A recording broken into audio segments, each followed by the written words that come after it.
What's up, guys, and welcome to the Band Rants channel, your home for NFL projections, predictions, and of course, your periodic rant. And today we're going to go over the Falcons' projected schedule before the schedule drop. We've only got 5 days, so I'm going to try and do one for every team before we get the actual week-to-week schedule. These are all the teams that the Falcons are going to be facing this year, regardless of when. It's just a matter of what order it will be. So if you like what you see here, make sure to leave a like, comment in the video on what you want to see next, and let's get started. So we'll start with much like we did for the last video with the Panthers schedule, we'll start with the home games because they have less of them. So the Falcons, of course, we know their defense is abysmal. I mean, they're going to have a lot of trouble with a lot of these home games. I don't expect their defense to really be able to hold against teams like New Orleans, so that's probably going to be a loss, although that could be an upset win because of the big rivalry between those two teams. I expect the Tampa to hang on in that game. The Panthers game, I actually have them losing that game too, and I know it seems a bit strange, but Atlanta at home with that defense, I wouldn't underestimate a good divisional win, but right now it's not looking that great.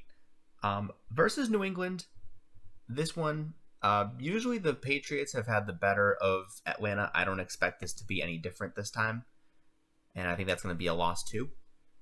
At home against the Jets, however, I think that's where Atlanta will be able to get a win, and I think that's going to be the same story against Philadelphia.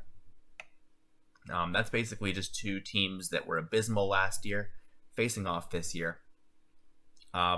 Washington, that's a bit of a toss-up because you could see Washington's defense give Atlanta problems, but Washington's offense isn't really going to do much, in my opinion, against Atlanta's defense. Both are really not that great. So it's just a matter of who does more, whether it's Washington's defense or Atlanta's offense. I'll give the benefit of the doubt to the home team and give Atlanta the win here. And I'm also going to give them a win against the Lions. I have no faith in Detroit. So 4-4 at home, which is pretty reasonable, I mean, for a team like Atlanta with a last place schedule. Not too unreasonable, but of course, as we know, the road games are much like Carolina, where a lot more of the harder tasks are at hand. The road games are at hand. And the Jaguars, I think, are also a team that is probably going to be able to get the better of Atlanta.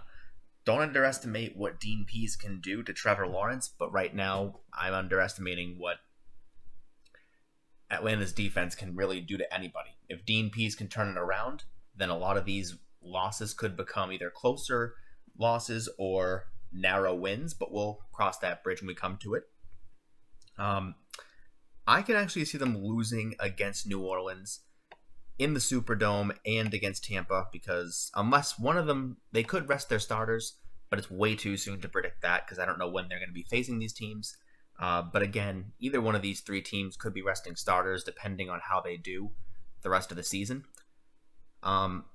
Miami, they could probably get a win over Miami. I'm going to give them an upset win over Miami, but they're not going to beat Buffalo.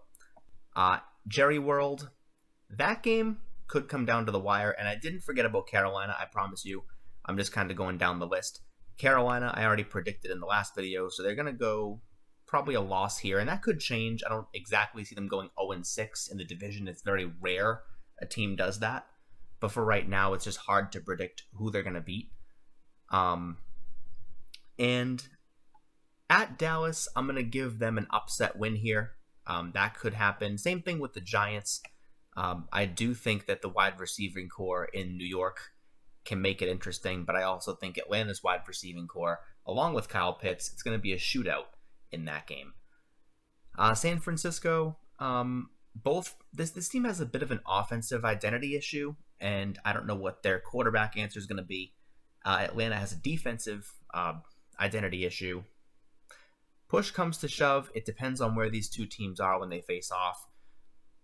For now, I'm going to go ahead and give the benefit of the doubt to the 49ers and give Atlanta a loss there. So that is my schedule prediction here.